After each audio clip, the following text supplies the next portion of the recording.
दोस्तों, मैं अख्तर खान और आप देख रहे हैं सीबीसी न्यूज राजस्थान। उदयपुर में रोज गैंग वॉर होती है और ये गैंग वॉर रात के अंधेरे में नहीं होती बल्कि सुबह के उजाले में होती है और सुबह सुबह होती है।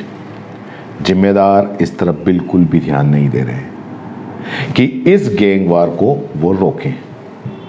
आपको जान के ताज्जुब होगा कि ये गैंग वॉर शहर के किसी कोने में नहीं, ये वहां पर होती है जो इस शहर ही नहीं बल्कि दुनिया की खूबसूरत झीलों में से एक है और वो है फतेह सागर। जी हाँ, फतेह सागर पर यह गैंग वॉर होती है। जैसे हर वॉर की वजह अक्सर जमीन होती है, वैसे ही इस गैंग वॉर की वजह भी जमीन या जमीन के टुकड़े पे कब्जा ही है, अपने अपने एरिया का कब्जा। और दो गुट हैं इस गैंग वॉर में और हर गुट में करीब 8 से 10 रोड छाप शामिल हैं। अपने अपने एरिया में रहते हैं, लेकिन दोनों एरिया के बीच करीब 200 फीट का एक एरिया ऐसा है जो उस पर कब्जे को लेकर दोनों गुट आपस में रोज जोर आजमाइश करते हैं, झगड़ते हैं, सड़क पर लड़ते हैं, दूसरे लोगों को परेशानी होती है। कई बार दोनों गैंग के नए नए सदस्य भी अंदर जुड़ते हैं और वो अपना एरिया छोड़कर जब ये नए सदस्य जरा भी लाइन क्रॉस करते हैं तो बस उस दिन तो मानो आफत आ जाती है। ये गैंग वॉर की जो लड़ाई है वो अपने चरम पर पहुंच जाती है। गैंग वॉर होती है रोज, इस बारे में जिम्मेदारों को भी पता है, लेकिन कार्रवाई कुछ होती नहीं, इसको रोकने की कोई पहल नहीं करता। अफसोस की बात यह है कि ये गैंग वॉर उन वफादारों के बीच होती है जो इंसानों से ज़्यादा वफादार कहलाते हैं। जी हाँ, ये गैंग वॉर होती है कुत्तों के बीच। खैर, कुत्तों को कुत्ता कहना ठीक नहीं है, आखिर इनकी भी भावनाएं हैं, आहत हो सकती हैं और इनका विरोध मुझे महंगा पड़ सकता है। एक तो वैसे ही एक्सीडेंट की वजह से मैं दौड़ नहीं सकता, ऊपर से अगर इन्होंने मेरा विरोध शुरू कर दिया तो फतेह सागर पर जाना और धीरे धीरे जो चलना है वो भी मुश्किल हो जाएगा। तो भाई, कुत्तों को कुत्ता नहीं और श्वान कहें तो ज़्यादा ठीक है। तो श्वान के बीच में ये गैंग वॉर रोज़ अक्सर फतेह सागर पर होती है और अक्सर सुबह सुबह इसका नज़ारा आम है। काफ़ी सालों से फतेह सागर सुबह मॉर्निंग वॉक के लिए जा रहा हूँ, अक्सर इनकी ये गैंग वॉर मैंने देखी है। आज शहर के एक जागरूक नागरिक हैं श्री शाहिद हुसैन, उन्होंने कुछ वीडियो फेसबुक पे पोस्ट किए जो मैं आपको दिखा रहा हूँ और दिखा दूंगा आगे। तो ये उसी गैंग वॉर का एक हिस्सा है। दरअसल वो जो 200 फीट का मैंने जो विवादित हिस्सा जो बताया था दोनों गैंग के बीच में, वो मुंबईया बाजार है।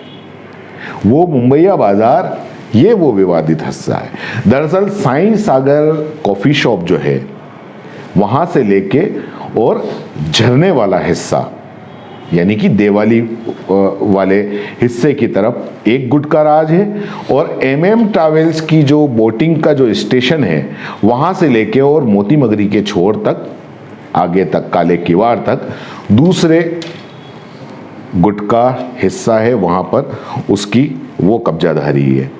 दोनों के बीच वैसे तो दिन भर कोई लड़ाई झगड़ा नहीं होता, आप दिन को कभी भी जाओगे कोई लड़ाई झगड़ा नहीं होता, लेकिन सुबह सुबह ये झगड़ते हैं क्योंकि रात को हमारे जो शहरवासी हैं वो फतेह सागर की पाल पर घूमने के लिए आते हैं। मुंबईया मार्केट के सामने वाली बंसियों पर बैठते हैं, वहाँ जो खाने पीने की चीज़ें हैं वो बंसियों पर या इधर उधर फेंक कर चले जाते हैं। तो रात को तो कुछ नहीं होता, लेकिन सुबह सुबह उस एरिया में उन दोनों जो गुट हैं, श्वानों के गुट, उनके बीच जंग छिड़ जाती है। श्वान है, जाहिर सी बात है, पहले ज़बानी होती है, फिर कभी कभी हाथापाई तक उतर आती है। एक बात ठीक है, ये आपस में हथियार लेकर नहीं आते, जिसके हिस्से में जो आता है वो ले जाता है और ज़्यादातर अक्सर जो बाहुबली होता है उसका हिस्सा ज़्यादा होता है। जिसका बल ज़्यादा होगा वो मुंबई मार्केट के उस हिस्से पे सुबह सुबह कब्जा करेगा, आगे तक आ जाएगा और जो खाने पीने की जो बची कुची चीज़ें हैं उस पर वो अपना और अपनी गैंग का कब्जा जमा लेगा। इस गैंग में सिर्फ मेल ही नहीं है, ये आपको बता दूं, फीमेल भी हैं जो लड़ाई में तो आगे नहीं रहती हैं, लेकिन ये मेल श्वान को पीछे से उकसाने का काम करती है, मतलब प्रोत्साहित करने का काम करती हैं और उन्हीं के मोटिवेशन से रोज एक गुट ये जंग जीतता है, चाहे इधर वाला जीते चाहे इधर वाला जीते। लाइव तमाशा आप इसको रोज सुबह देख सकते हैं। अब आप सोच रहे होंगे ये बात कि मैं क्यों खाली फोकट में ये बेकार की खबर दिखा रहा हूँ। थोड़ा सा दिमाग लगाइए, सोचिए, शायद कुछ इस फालतू सी खबर में काम का निकला है। इस श्वान गैंग वार से वैसे तो किसी का कोई नुकसान नहीं है, लेकिन भाई सभ्य लोग सुबह सुबह घूमने के लिए आते हैं, मॉर्निंग वॉक के लिए आते हैं, तो कहीं किसी को काट न ले। किसी श्वान ने अगर काट लिया तो ये हादसा हो सकता है और हादसा शहर के लिए ठीक नहीं है। मेरे एक मित्र हैं जो श्वान की बोली समझते हैं, वो भी सुबह सुबह घूमने आते हैं, उन्होंने भी ये गैंग वॉर देखी। जब मैंने उनसे पूछा कि आपको पता चलता है कि ये किस वजह से हुआ, तो उन्होंने मेरे को पूरी स्टोरी बताई। उन्होंने कहा कि दरअसल ये जो गैंग वॉर है वो भी इंसानों की वजह से होती है, क्योंकि रोज शाम को शहरवासी अपने परिवार अपने दोस्तों के साथ फतेह सागर पर घूमने आते हैं, तो खाने पीने की चीज़ों को या पूरी बंसियों पर बराबरी से अगर छोड़ के जाएं, यानी कि कुछ इधर पूरे फतेह सागर की पाल पे अगर मान लो अलग अलग छोड़ के जाएं और डस्टबिन में नहीं डालें, तो इनमें झगड़ा नहीं होगा। जिसके हिस्से का जो ज़मीन है उसमें जो होगा वो लग जाएगा।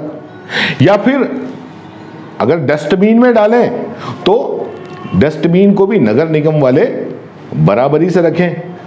चार इधर पता चला कि 3 इधर और 4 इधर या 5 इधर, तो भी फिर झगड़ा हो सकता है। और नगर निगम वाले अगर रोज का रोज अगर निकाल लें अपना ये कचरा और सुबह सुबह या रात को या ऐसी कोई व्यवस्था हो जाए तो झगड़ा न हो, ऐसा शान का कहना है। मुंबईया बाजार वाले थोड़ी साफ सफाई रखें, रात को ऐसी कोई व्यवस्था कर दें कि को जो कचरा ना हो और रात को ही कहीं फेंक जाए तो सुबह हमारा कोई झगड़ा ही ना हो।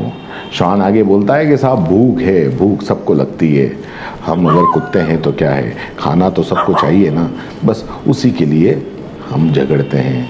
और फिर हम इंसानों से तो बेहतर हैं, आपस में चाहे झगड़ लें, कभी हथियार नहीं निकालते, एक दूसरे को जान से नहीं मारते, एक दूसरे को बुरा भला कह देते हैं चाहे जितनी जोर से कहें, लेकिन कभी खून की होली नहीं खेलते। हमारे बीच में खाने को लेकर झगड़ा हो सकता है, लेकिन कभी हम जात पात को लेकर कभी आपस में नहीं झगड़ते। कभी दिन में आकर देखना, एक दूसरे को परेशानी न हो उसके लिए हम दिन भर शांति व्यवस्था कर रखते हैं। ऐसा नहीं है कि फतेह सागर पे श्वान का ही राज है और दूसरे जानवर भी आते हैं, दूसरी जात के जानवर भी आते हैं, वो भी बड़े आराम से रहते हैं, हमें कोई परेशानी नहीं है, हम उनको कभी कुछ नहीं कहते। और तो और हम इंसानों को भी कभी कुछ नहीं कहते। इसलिए हमें कुछ बुरा भला न कहो, और बुरा भला कहो तो उसके पहले खुद आप अपने आप को देख लो कि क्या आप बेहतर हो।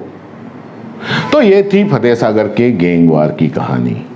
और जब उस श्वान की बात जब मेरे मित्र ने जो उनकी बोली समझते थे उन्होंने बताई, तो मैं भी सोचने लग गया। आप भी सोच लीजिए, समझ में आए तो ठीक है, नहीं समझ में आए तो कोई बात नहीं, बेकार सी खबर या बेकार सी जानकारी समझ के भूल जाइए। धन्यवाद। जय हिंद, जय भारत।